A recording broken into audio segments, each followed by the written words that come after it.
everyone. I am Tina from tinaheals.com. So don't forget to check out my website www.tinaheals.com. Now, I have been asked to talk about Jupiter in Aquarius, and this is Vedic astrology. So, all of you not familiar with Vedic astrology, maybe it's worth your listen, because if you know about tropical as well as Vedic, it increases your knowledge span. And there are a lot of commonalities actually, and I love to point that out. And because I do believe that all of this information that humanity has percolates from one common source. Okay, one common source. So I truly believe that the study of every single discipline actually is the best, because then you know how to pick and choose, and you also know what works best for you. So without wasting any time, let us dive straight. Today I do intend to do a few videos. So I am not wasting any time at all. I have my tarot ready also somewhere. And I'm also possibly going to pull some cards to clarify Jupiter's transit through Aquarius Vedic. Now, Jupiter had actually gone into Aquarius on 6th of April, if I'm not mistaken, 6th of April. And then it retrograded back, right? And it had moved up to 8 degrees. And then Jupiter or Guru had retrograded back into Capricorn. Again, Jupiter in Capricorn is possibly one of the most difficult placements for Jupiter, because Jupiter is debilitated in Capricorn. So therefore, it's like, Jupiter is unable to bless us, unable to give us what we need, because Jupiter through Capricorn is almost like, Jupiter wants to expand and give, and Capricorn's like always holding it back and restricting. And Jupiter's also been in extreme quick motion for the last 4 years. So that has sort of, turned Jupiter's energy into a malefic energy, okay? So that's something to think about. And now let us understand how Jupiter started retrograding, entered Aquarius on 6th of April, and then went straight on to 8 degrees, because as I told you, Jupiter is moving pretty quickly. And then it started retrograding from 21st of June. Right, 21st of June. And now 21st of June, if you remember, this was a day when a lot of changes happened, actually also in India, also in different places with regards to coronavirus. Lockdowns were announced, okay? So now Jupiter finally enters the sign of Aquarius or Kumbha Rashi. Now, I told you that Jupiter in esoteric tropical astrology is the sole ruler of Aquarius. And the whole Kumbh Mela is actually based on Jupiter's cycles. So if you haven't watched my video on how the Kumbh Mela and Jupiter or Guru cycles are related, then please watch that video, because that's like really a delve into the soul side or esoteric connection of Jupiter to Aquarius. Now, I've explained to you how Aquarius is the sign of Kumbhak. So when we speak about Aquarius in Vedic astrology, we say Kumbha Rashi. Kumbha Rashi. Now, Kumbhak is a very known word to yogis, because Kumbhak actually means suspension of breath, okay? Retention of breath, and then ultimately suspension of breath, right, during pranayam. So we know that Aquarius is air sign, and pranayam, of course, has to do with breathing. So we know that Kumbha Rashi or Aquarius has a deep connection to Guru or Jupiter. Now, I wanted to do this video yesterday, because yesterday was Thursday and it was Guru's day, but I couldn't. I was really swamped with work, so I had to come around and do this today. Now, the thing is that Jupiter entering Aquarius, as I said, Kumbha Rashi, ruled by Saturn. Saturn ruling Capricorn, the sign of Jupiter's debilitation. Saturn also ruling the sign Aquarius or Kumbha, which deals with Kumbha Mela and Kumbhak, which is suspension of breath, retention and ultimately suspension of breath. Only through Kumbhak do you achieve nirvana or moksha. Or only through Kumbhak do you actually understand the deeper mysteries of life, okay? So now, let us understand, Jupiter and Saturn are not traditionally friends. Okay, so there goes that thing. But however, Jupiter in Aquarius is way easier, and I'm going to stress on this, way easier than Jupiter through Capricorn, and especially Jupiter heavy people. I have a very highly exalted Jupiter in my 11th house. Or say if you have Jupiter on the ascendant, or Jupiter's aspecting or making some important aspects. No, this is not about Virgo. This is not about the signs in general. We are talking about Jupiter's foray into the water bearer's sign, into the sign of electrical impulse. Uranus being the co-ruler, Prajapati Uranus being the co-ruler of Aquarius. This is a very special placement because Jupiter's transits is actually what brings Kumbh Mela. The Mahakumbh happens through 12-year cycles of Jupiter.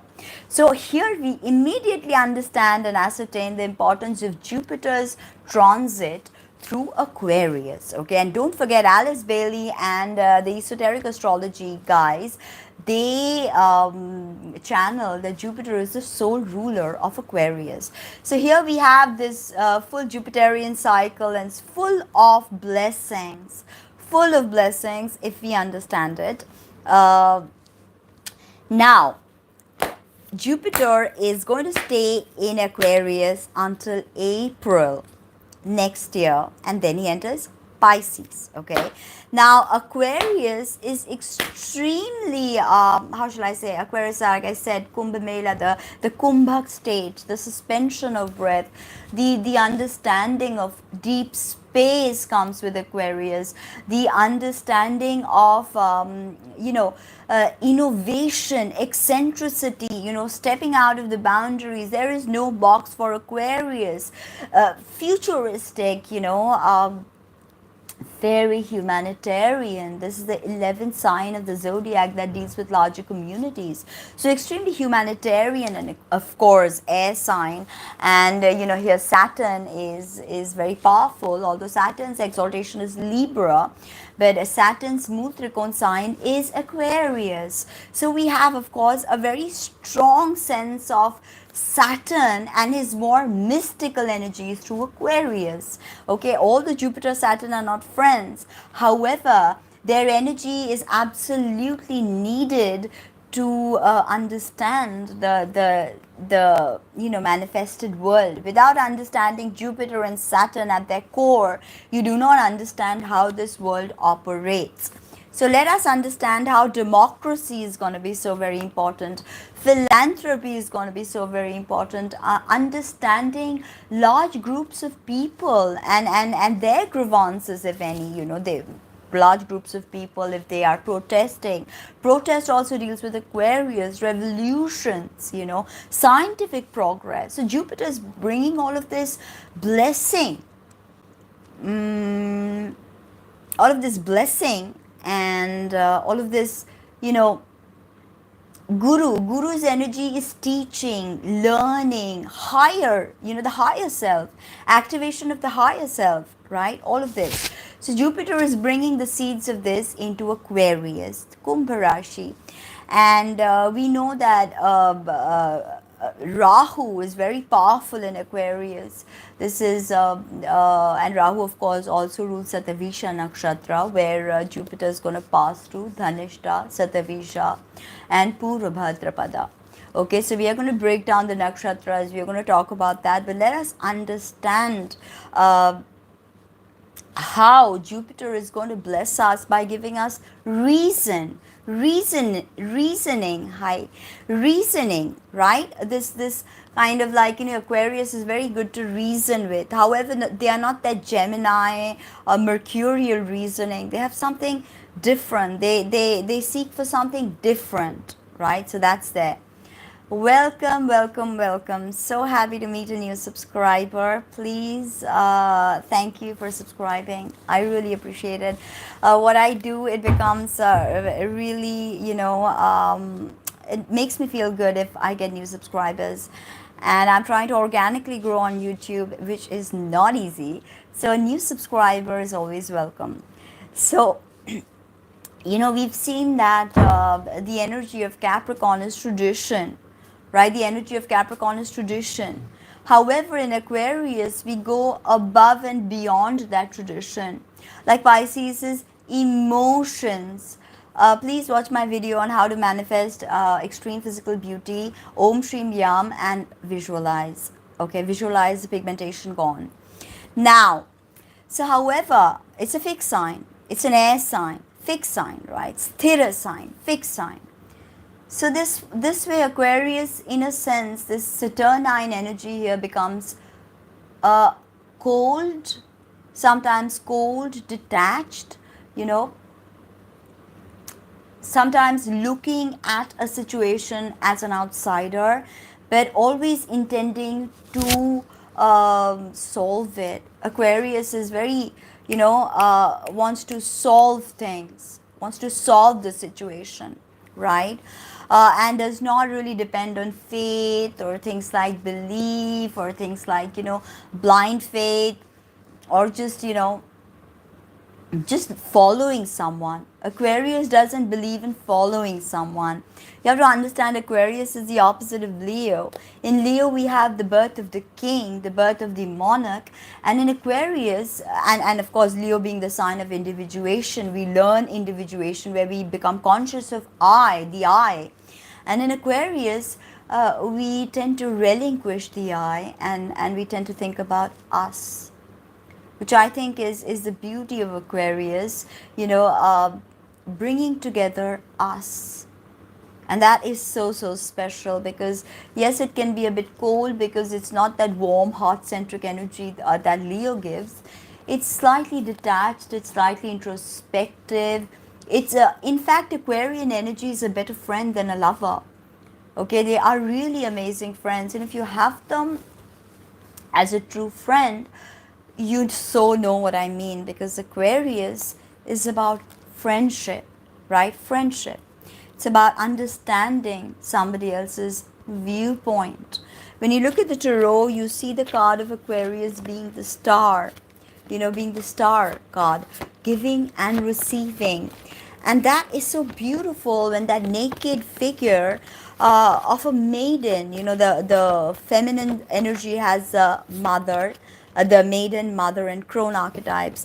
So when you see that beautiful maiden, absolutely unabashed and in her raw primordial nakedness, giving and receiving the energy, the cosmic energy, because of course I told you that Aquarius deals with Fohathic energy.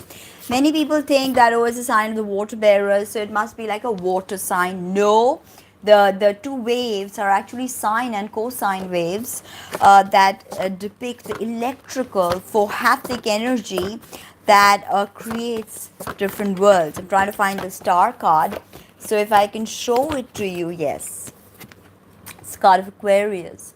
So you see giving, receiving. No need for any kind of disguises, or no need for anything superfluous. Just a raw nakedness to touch base with your own true self. That is Aquarius. That is what we can expect, And of course, Aquarius being Aquarius being a fixed sign, it definitely has this, and of course Saturn's unyielding, uncompromising energy. We can see that in Aquarius. It can be quite uncompromising. It wants what you want, okay? Okay, I don't understand what you're trying to say, but I guess it's good. Okay, now Jupiter in Aquarius. What can we expect? We can expect growth, changes, expansion. Of course, Aquarius is the 11th house, so it deals with larger networks. So an expansion in your, of course, it's going to be, based on your personal chart, your natal chart, Lagna chart, your D9 chart, and all of that. But nevertheless, don't forget that this is, in a sense, going to impact all of us. impact all our networks, larger organizations or clubs that we could be part of, foundations, charity. It's sincerely Guru through Kumbh Rashi or Jupiter through Aquarius teaches us charity, a lesson on charity, whether we want to pay it forward, that pay it forward ideology, that somebody does something good for you and you do something good for somebody else and the chain continues, so you pay it forward. That is such an Aquarian motif, right? We are going to learn a lot about interstellar objects, of course, like Oumuamua, that huge asteroid that was this out of the solar system, and it entered our solar system. I made a video on Oumuamua and how this heralds the energy of Aquarius, actually.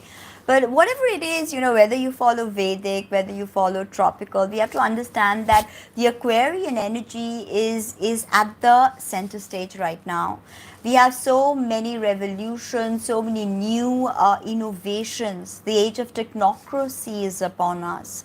The age of the robotics, the AI, sentience of AI, blockchain based technologies, Bitcoin, cryptocurrency, data dignity. I mean, this is something we've got to think about, data dignity, because data dignity may be an obtuse term right now, for we don't truly comprehend what data dignity is, but it means that all of us should be paid by the corporations for using the internet, because all of this is data for big corporations. That Facebook was selling data, and then you go on the internet and you search something and you update something, you put up a review. All of this is creating a digital footprint, and this digital footprint is worth a lot of money to the corporates. Now, we don't understand it, but humans, all of us who are online, and some people like me who create videos, and we barely get paid anything really from YouTube. It's a joke how much I get paid every month.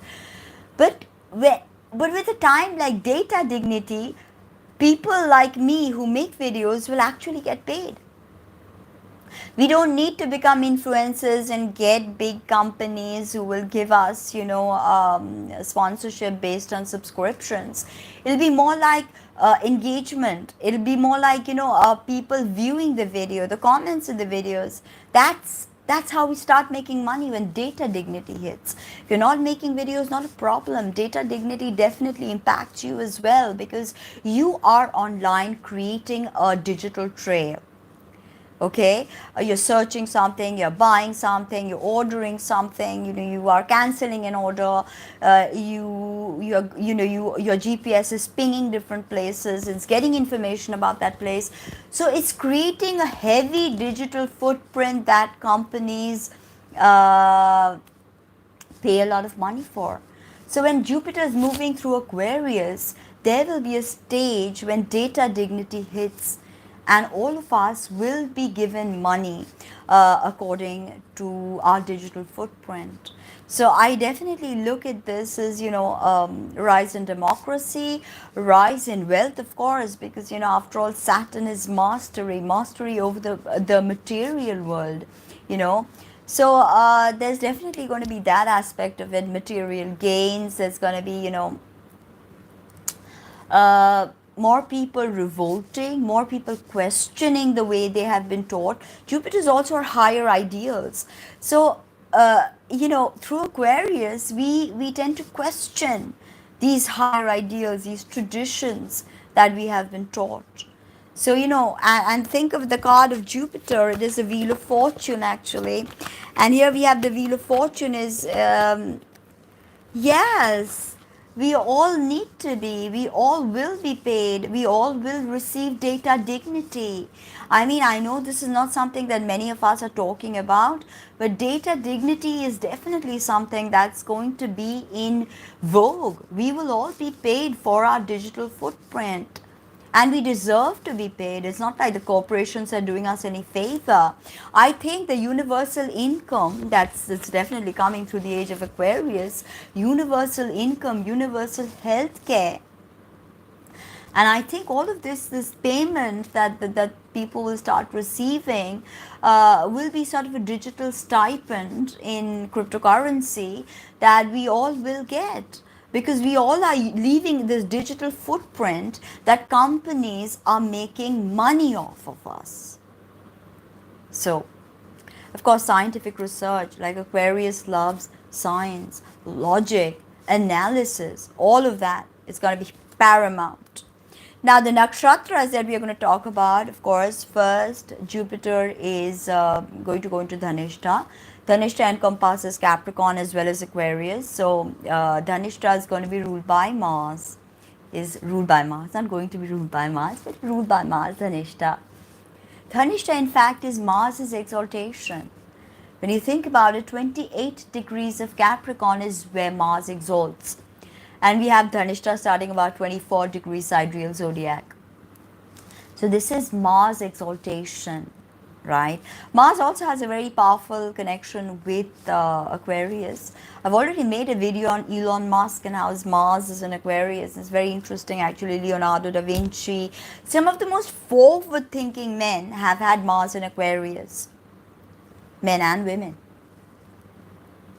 And then Jupiter is going to go over my personal moon nakshatra, which is Satavisha. Satavisha, or the 1,000 flowers, or the empty circle, which is a symbol of Satavisha. Satavisha, known as the 100 healers. Okay, and Satavisha is ruled by Rahu. So Rahu, in a sense, is very, very active here in Satavisha, ruler through Vimshottari Dasha. And then we have Purva Bhadrapada. Purva Bhadrapada, again ruled by Jupiter. So we have that when Jupiter reaches Purva Bhadrapada, it's going to be like the blessings are going to be bounteous, bounteous. So we have Jupiter going through Dhanishta, we have Jupiter going through Satavisha, we have Jupiter going through Purva Bhadrapada, okay? And this is Jupiter's transit through Aquarius. Now, let us understand a bit about Dhanishta Nakshatra, right? And we break it up into padas.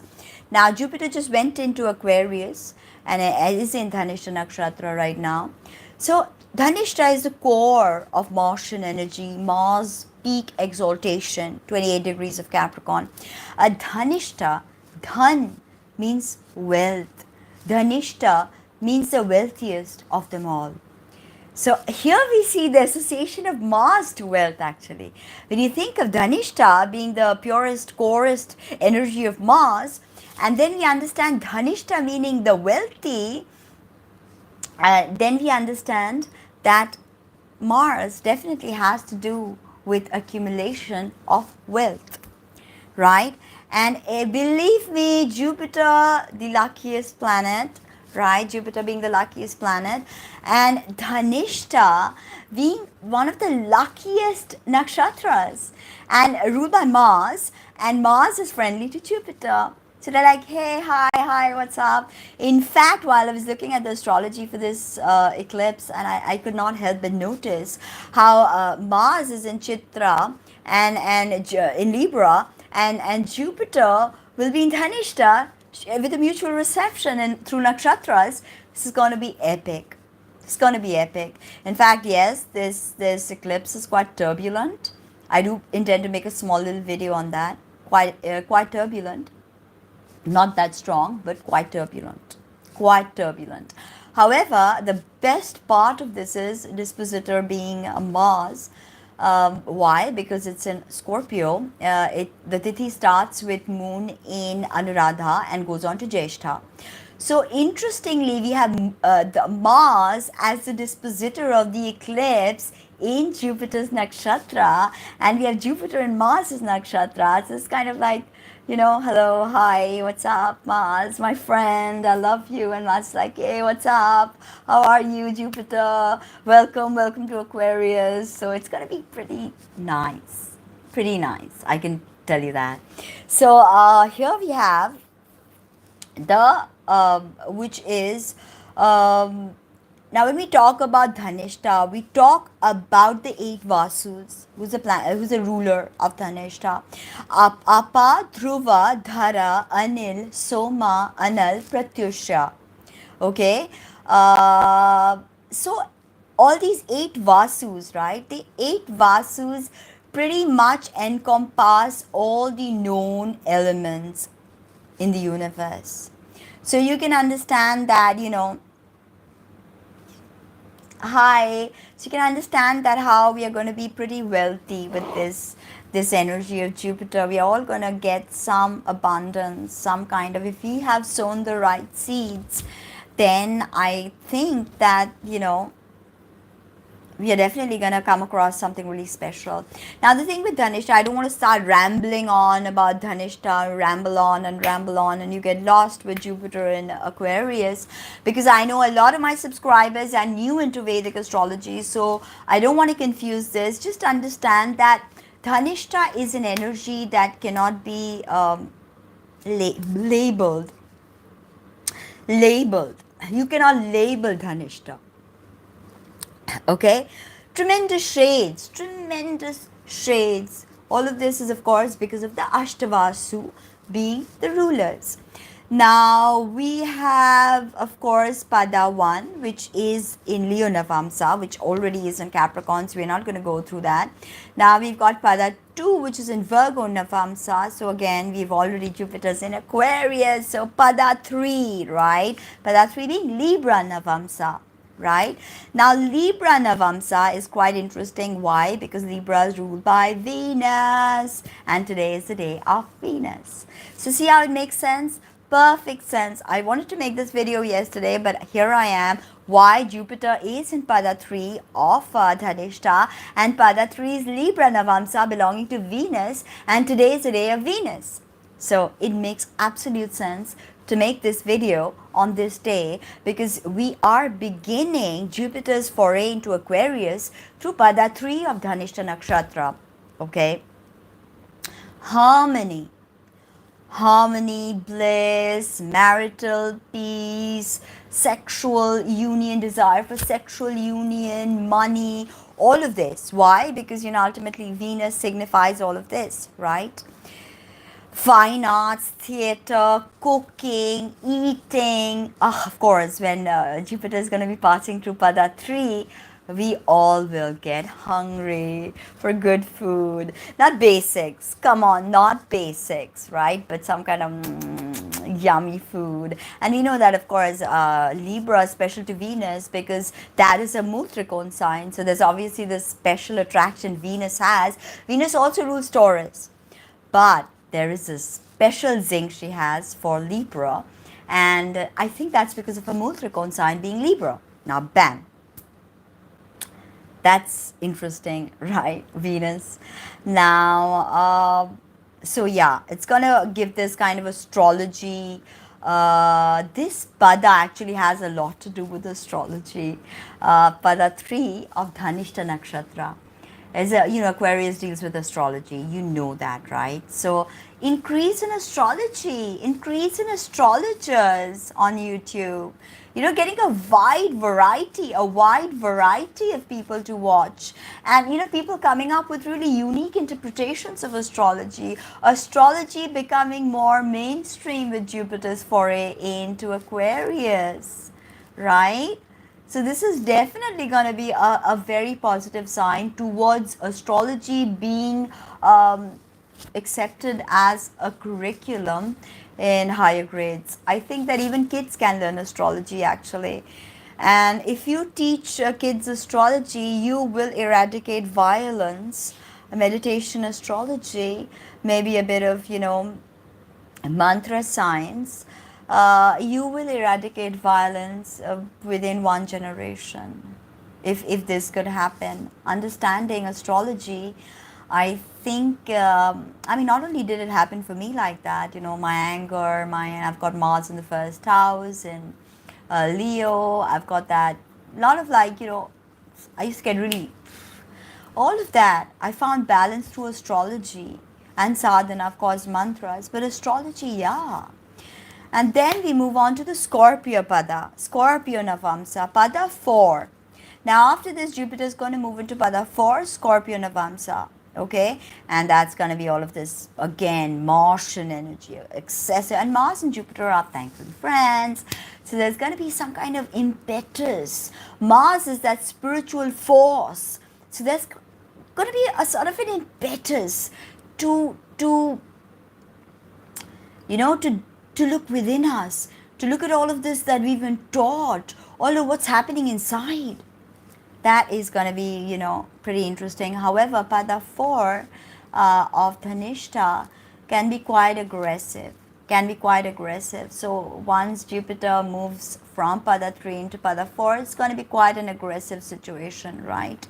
Now, so we are looking at Aquarius. Who's the ruler of Aquarius? Saturn. And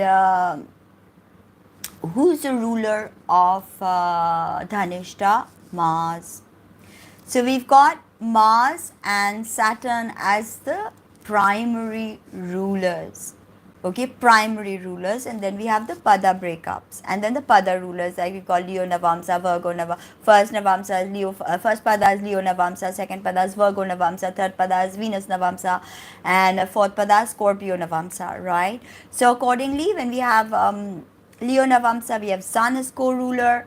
And of course, you've got to look at, your Vimshottari Dashas, you've got to look at the placements in your chart, and then you will understand how Jupiter is reacting with you as he moves through Dhanishta.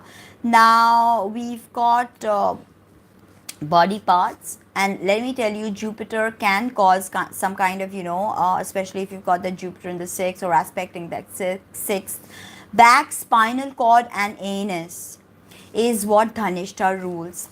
So corners east, southwest, southeast, southwest, and southwest. So magic can be done facing these corners, astrological magic, right? So there'll be quite an interest in real estate as well. Don't forget that. Now we move into my favorite nakshatra, Satavisha. Now Jupiter is going to slowly foray into the second nakshatra in Aquarius, which is Satavisha, which is almost the pinnacle of Rahu's energy. It spans from about 6 degrees, 40 to 20 degrees of Aquarius. So quite a bulk of Aquarius is taken by Satavisha. Vimshottari Dasha planet, I told you Rahu. Directionality south. It's a movable nakshatra. So there's a lot of movement with this Satavisha. It's a very healing nakshatra, very healing nakshatra. Body parts, the jaw and right thigh. So, there could be complications with jaw if this is adversely affecting you. Jupiter expands.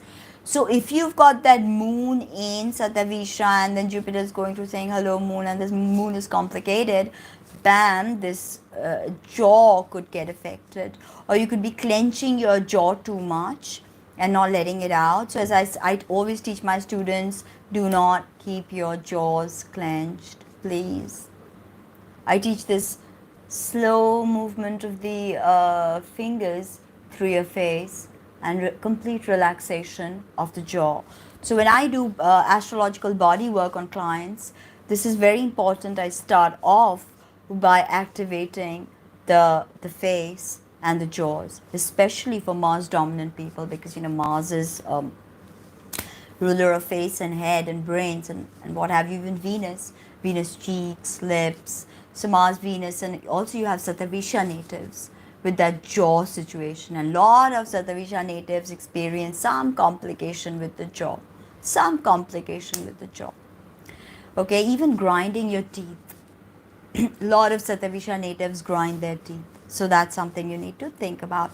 Now, when Jupiter moves through Satavisha, Satavisha being Rahu, and Rahu is all about secrets, right?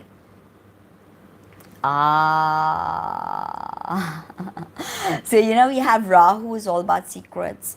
So there's going to be something secretive, covert, subversive at play over there, right?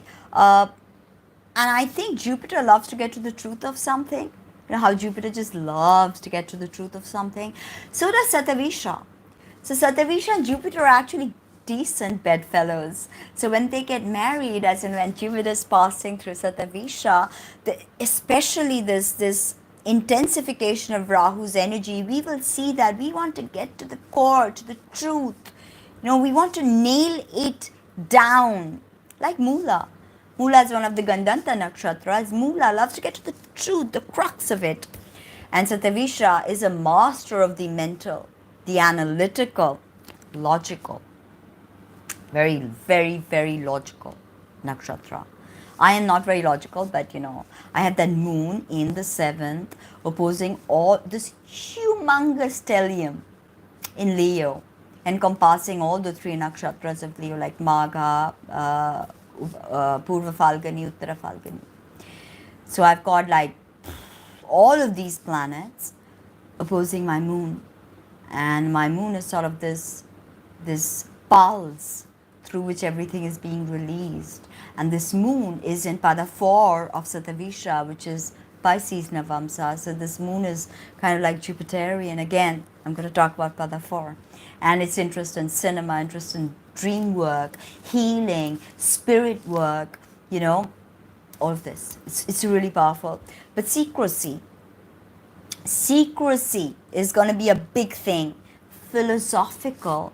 Satavisha is deeply philosophical. And Jupiter is the philosopher. So Jupiter's foray through Satavisha is going to be about philosophy.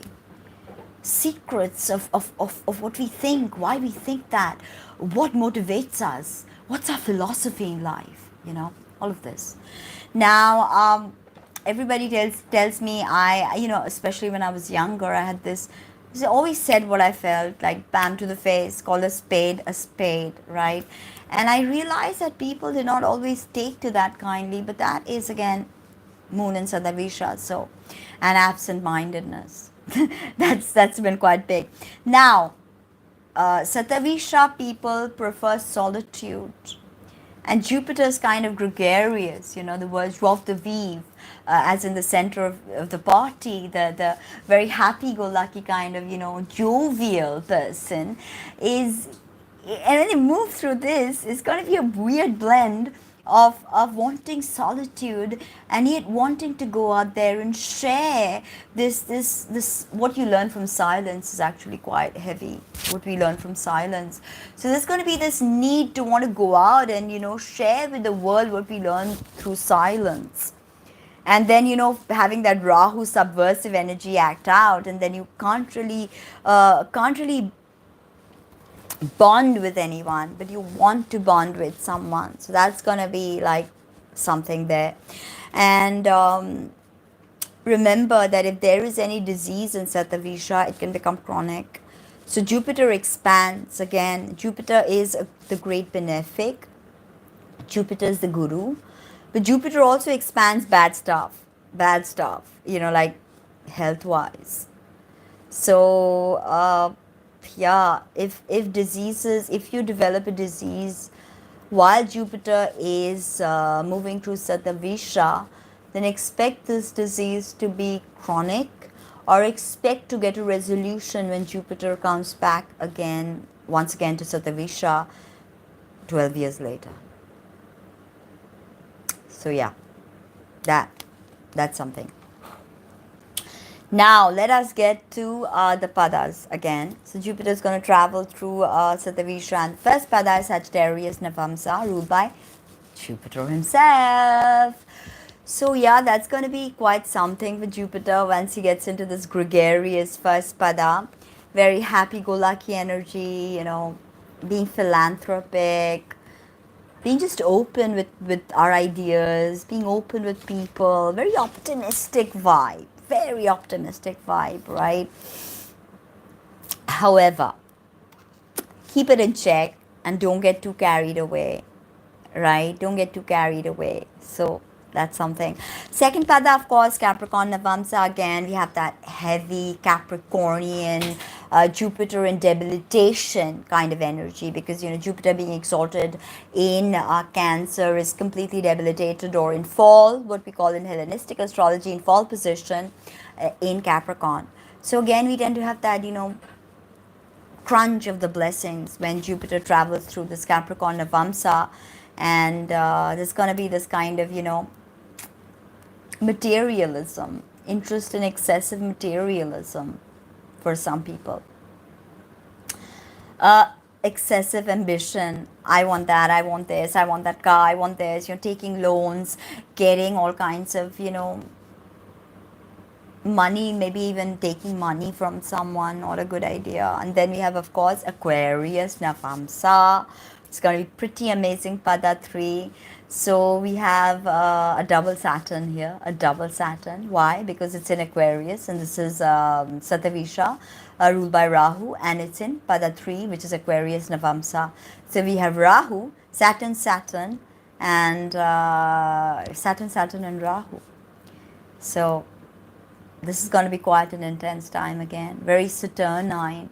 And Saturn and Rahu are actually kind of like, we say Mars is like Rahu, Saturn is like Ketu. So there's going to be that kind of, difficulty to relate, but huge technological advances. Oh my God, when Jupiter is moving through this particular Pada 3 of Satavisha Nakshatra, technological advancements, oh my God, AI, robotics, sentience of AI, maybe more the analytical part here, because we are about to step into Pada 4, which is that Pisces Navamsa. That's more emotion, more films, cinematic. Again, that's double Jupiter and Rahu. There's a Saturn, Jupiter, and Rahu, sorry. Because we've got Jupiter, who we are talking about, is moving through Aquarius, ruled by Saturn, moving through Satavisha, ruled by Rahu, and moving through Pada 4, which is again ruled by Jupiter. So we have that double Jupiter energy, finally ready to just burst out and, float above. Very, very dreamy energy. Very imaginative, very sensual. Getting a foot reflexology massage at this point would be just unbelievable, or getting even body work, because the physicality is going to be very sensual, very, very sensual. Told you Satavisha is the 100 healers. So there's definitely that. And and did I tell you that Pada 3 Aquarius Navamsa is very rebellious? So expect revolutions and war posturings and all of that stuff happening. Now, and also, of course, don't forget the Uranian energy. Why? Because modern astrology considers Uranus to be the ruler of Aquarius. And we cannot totally diss that, because there's something about Aquarius that is very Uranian or Uranian, okay? Very crazy, okay? Saturn associated with coldness, slowness, practicality, melancholia, discipline, rigorous discipline, introversion, detachment, mastery, and then we have, of course, Uranus breaking out all this traditions, calling them out, plucking it out if it doesn't work, cutting it out, burning it out. The Fohathic energy I told you about, right? So this was a bit about Jupiter's foray through Satavisha, and then now we have Purva Bhadrapada. And Purva Bhadrapada, the Vimshotri Dasha ruler, is none other than Guru himself, or Jupiter himself. So it's like Jupiter comes back home. Oh my God, I'm so sorry. Please do Om Shrim Yam. You can even email me, tina@tinahills.com. I'll think of something for you. Give you a yantra for physical beauty. You can always drop me an email.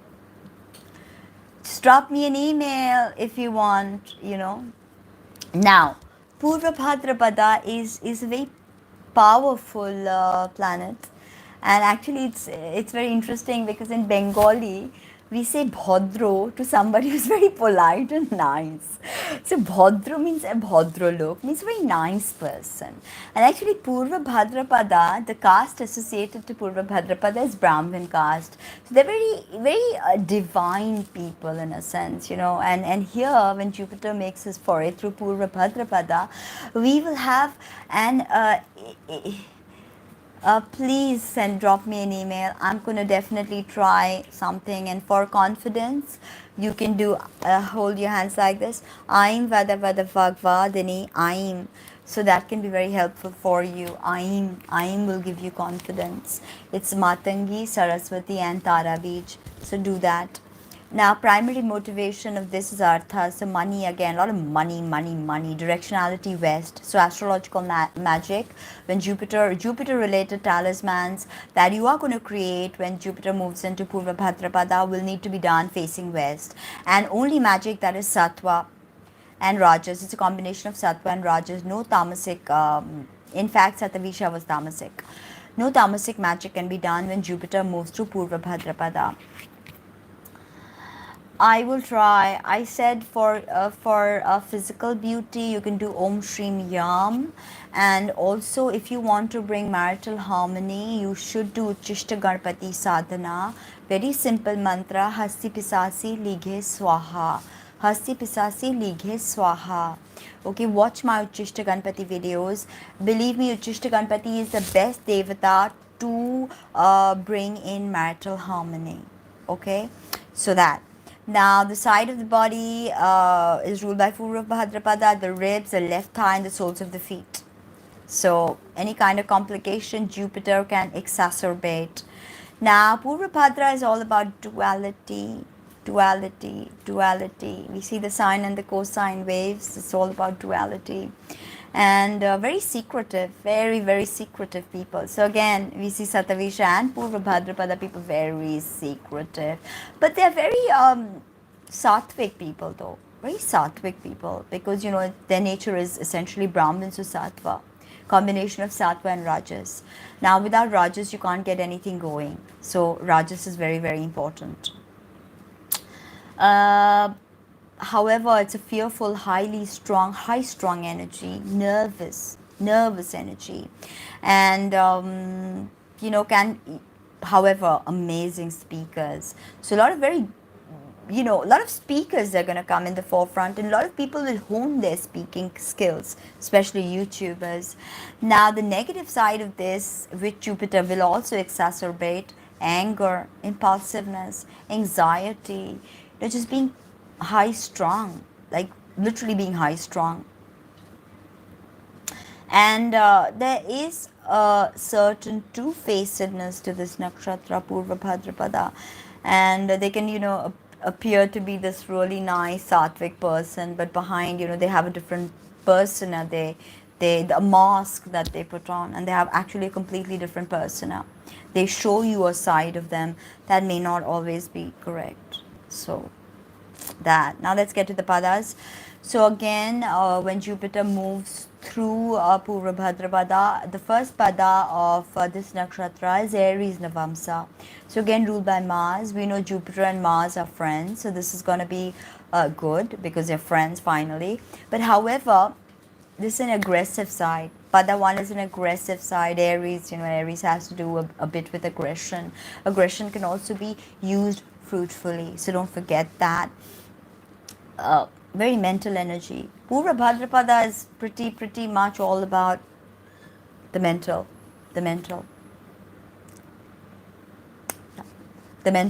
literally. Tremendous determination can be achieved from this Aries Navamsa. Okay, don't think that okay, no violence and you know, bloodshed and just fights and road rage, that could happen. But this Martian energy, if channeled correctly, can give you the greatest motivation to change your life around, to literally change the whole game. Then again, of course, Taurus Navamsa, pada 2, very sensual Navamsa, very sensual pada 2 of Purva Bhadrapada. It's ruled by Venus, Taurus Navamsa, so very touchy, very sensual, very indulgent, very luxurious, you know, prone to luxuries and all of that. And third pada is Gemini Navamsa, so again communication, This is ruled by Mercury. Communication becomes very important in Pada 3. So there we will see a lot of blogs, vlogs, and communication. And people will just want to communicate when Jupiter goes through Purva Bhadra Pada 3. And then, of course, Cancer Navamsa, which is going to be ruled by the moon, where we are going to, and this pada has a very diabolical side to it. Cancer Navamsa of Purva Bhadra Pada. It can be very benign, very motherly, very compassionate, very philosophically oriented, or it can be extremely dangerous.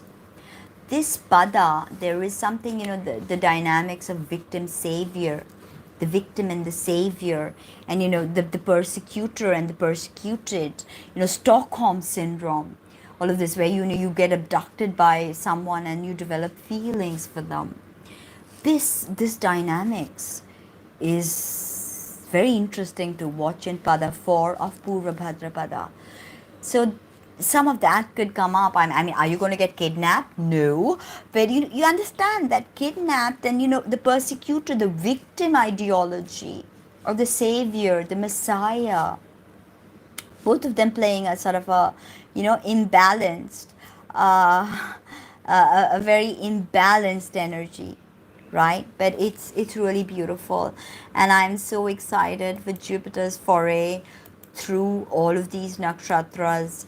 Now, you know that Rahu is the ruler of Satavisha. So when Jupiter goes through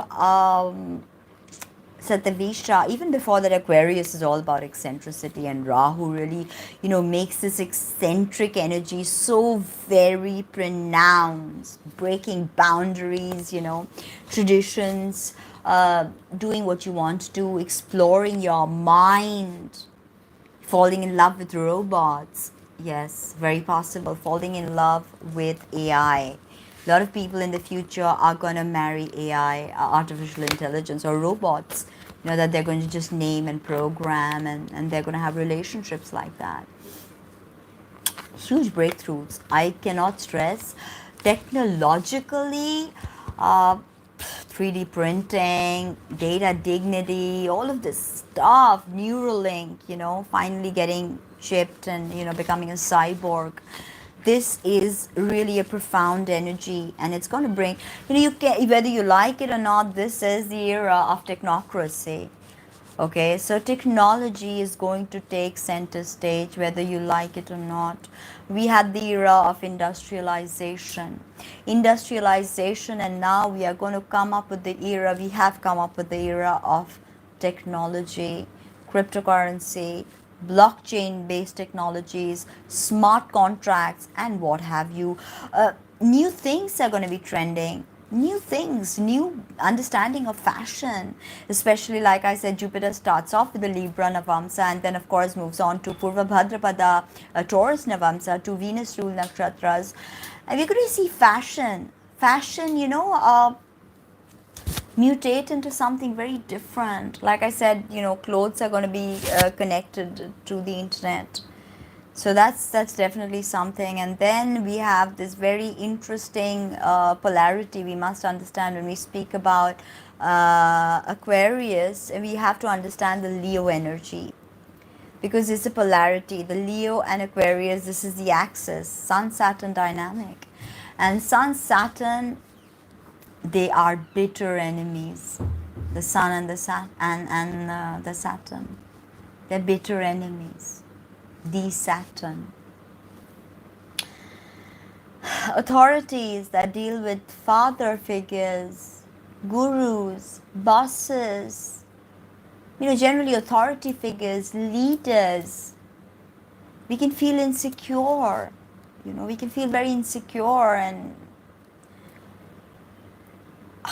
Saturn closes your heart, because it's always so much about the rationale.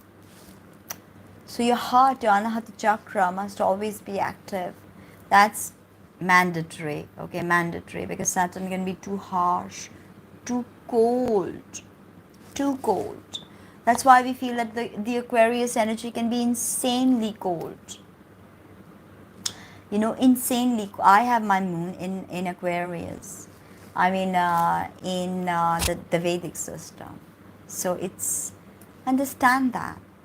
Saturnine moon, moon and Saturn are bitter enemies.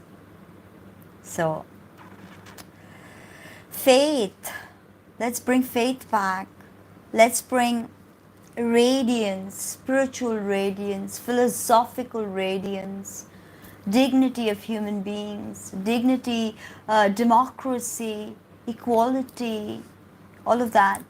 Let's bring that into the public consciousness.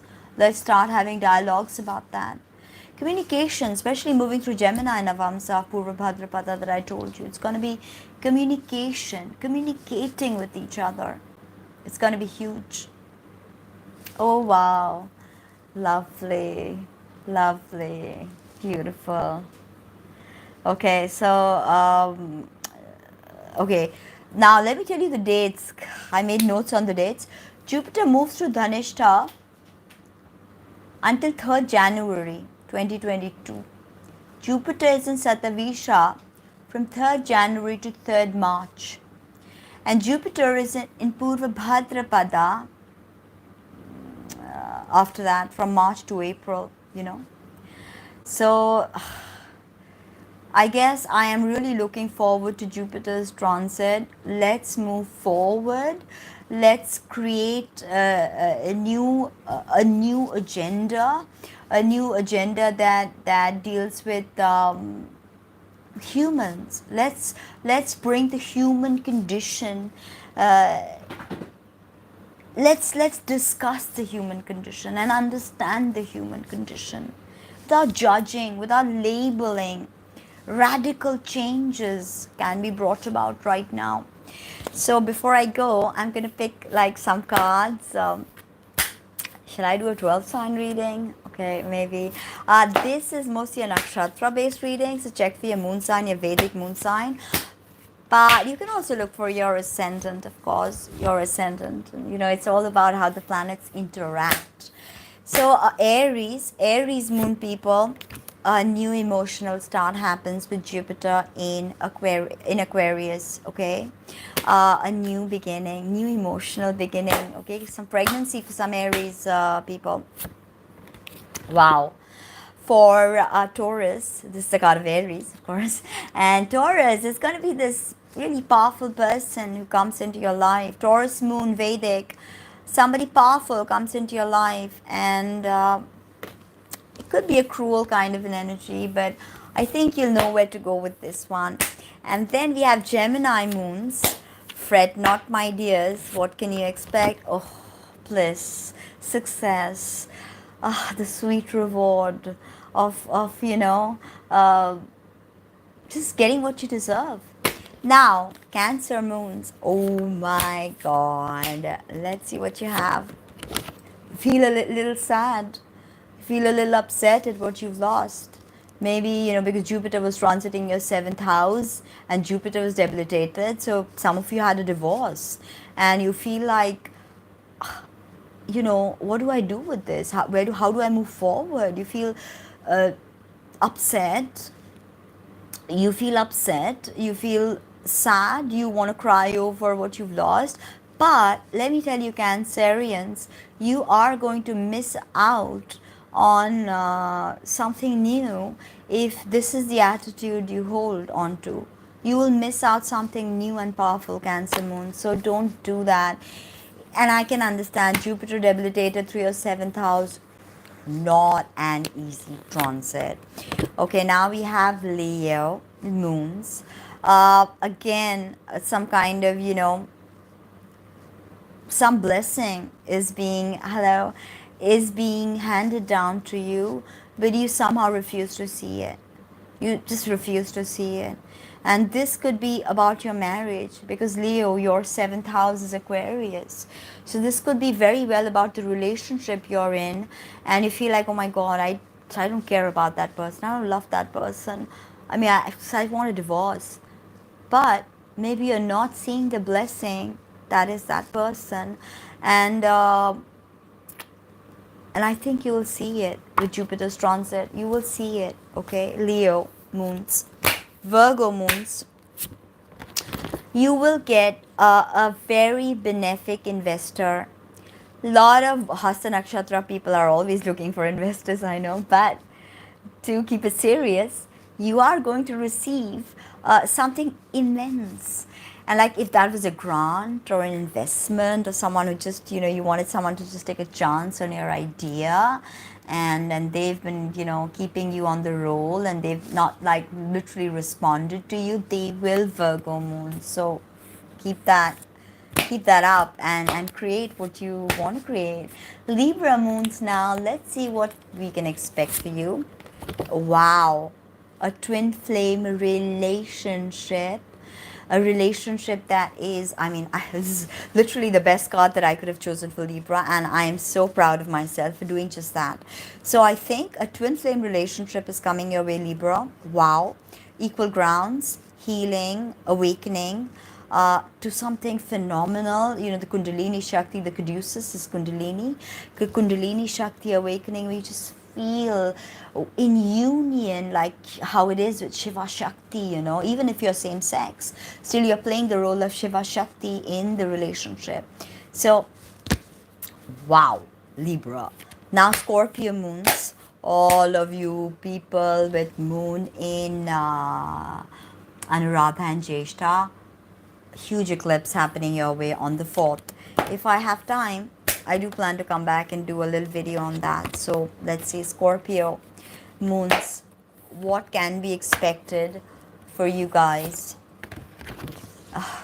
A little heartbreak, a menage a trois that's gone ugly, a throuple that's gone ugly. No, seriously, somebody else is lingering in your mind, and somebody who you think is somebody you're in love with and you can't commit 100%, or somebody your husband or wife is kind of like, in love with, and you just want to move on. I think the solution will come for you 4th of December, the eclipse. Mark my words. Now we had Sagittarius. Sagittarius, this is the card of Mercury. So look out for Mercury transits. In fact, interestingly, this eclipse is in your 12th house, right, Sag? Scorpio. And also, Mercury is heavily involved, is combust and is right on the moon and the sun. Like, I think a 2-degree orb or something. So Mercury is going to give you some information, my beloved Sagittarius. You are the magician, don't forget that. This video is about your ruler, though. Now, Capricorn moons, oh my sweet Saturnine moons. Somebody could abandon you, or you could abandon the present team you're with, and you're like, these people are not good for me, and they've just abandoned me, and I need to go my own way. Or you could be this person who's like literally feels like they've been abandoned. It's about teamwork, Capricorn. It's about teamwork, and maybe this team is not the right one for you, but whatever it is, it's a lot of pain inside, and I feel that. Okay, Aquarius moons, me, Knight of Wands. And Knights are always about movement, so some kind of movement in the creative energy side, creative side, awakening the passion. Aquarius again can be cold, can become very cold. I think this Knight of Wands is coming to open our heart chakras. Aquarius moons, all this Dhanishta, Satavisha, Purva, Bhadrapada, all you guys, keep that in mind. Okay, somebody passionate is coming. Fire sign, Aries or Leo or Sag. And they're gonna burn, baby, burn, They'll be the fire starters. And of course, Pisces moon. Let's see what Spirit wants you to know. You're not letting a very painful cycle conclude, Pisces. You're not allowing it to conclude, literally. And that can, thank you, that can be very problematic, for you need to let it go. If you don't allow, if you don't let it go, then you're just going to get caught. And 9s are about completion. It's time you conclude something about the way you think, or something about the way you communicate. Maybe somebody said really hurt you. It's time to let it to rest, lay to rest. Pisces. So that was the 12 moon sign reading. But don't, if you're so inclined, also check out your ascendant and your sun sign if you're so inclined.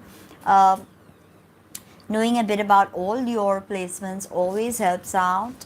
And don't forget to book a reading with me. My readings are like none other, extremely detailed, encompassing, if you are interested, a combination of Vedic and tropical, because you know the similarity is just so profound, or a combination of esoteric and tropical, or a combination of esoteric and Vedic. And of course, I offer remedies, havans, pujas, mantra, and also don't forget my workshops on the Dasha Mahavidya, which is one of my specialities. My workshops on the Dasha Mahavidya and Uchishta Ganpati. Please write to me if you want to know more about these things. And blessed holidays, of course. I know the holidays everywhere on earth right now, and everybody's experiencing some holiday or the other. So blessed be, blessed be, blessed be. And I want to end this broadcast by an ode to Jupiter. Devatana Rishinancha Gurung Kanaka Sannivang Vandya Bhutang Trilokeshang Tang Namami Brihaspatim. This is his Vedic mantra, and his beej is Om Gram Greem Grom Sa Guruve Namaha. Om Gram Greem Grom Sa Guruve Namaha.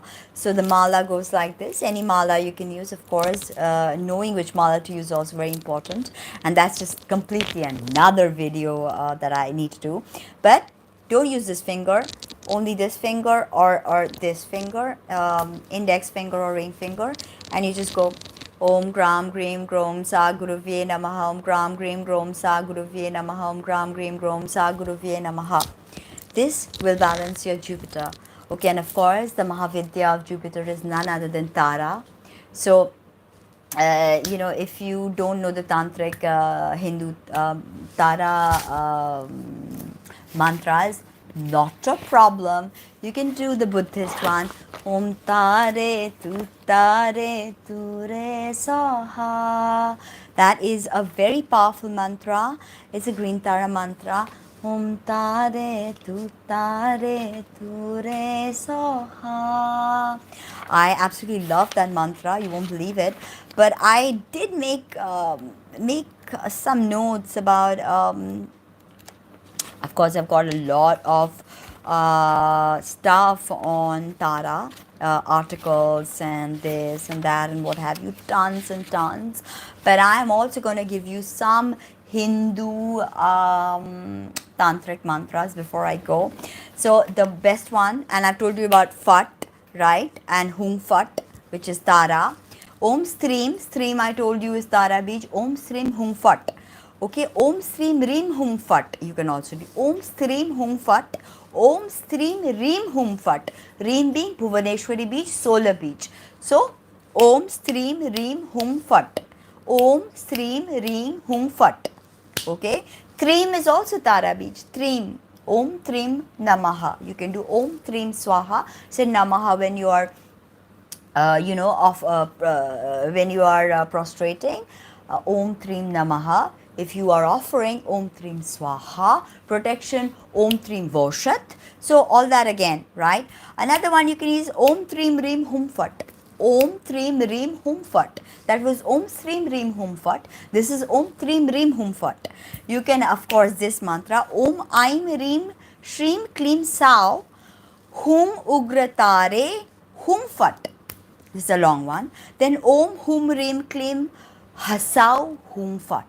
Hasau, I told you Hasau is a very powerful beach. More on that later. Hasau, remember. And Om Aim Rim Shrim Klim Hasau Hum Fat or Om Trim Hum Fat Klim Aim. So easiest Om Stream Rim Hum Fat. Om Stream Rim Hum Fat. Very easy. Om Pranav Stream Tara Beach. Rim Bhuvaneshwari Beach or Solar Beach. Surya Beach. Hum Fat. right? And you're closing it Hung Fat. Hung Fat is for protection, complete protection. Any negativity, anything, complete protection. So these few mantras will work very well during Jupiter's transit through Aquarius, because you are invoking Tara. And Aquarius is ruled by Saturn. Saturn's Mahavidya is Kali. Kali and Tara are two Mahavidyas. So all the people who want to know more about the Dasha Mahavidyas, kindly email me. Don't forget to book your reading. I also just do tarot readings, all of that, psychic reads, any kind of spiritual work. And if you're nearby, I also do body work and Reiki. So thank you so much for tuning in to this broadcast. Like, comment, subscribe, share, and see you soon. Bye.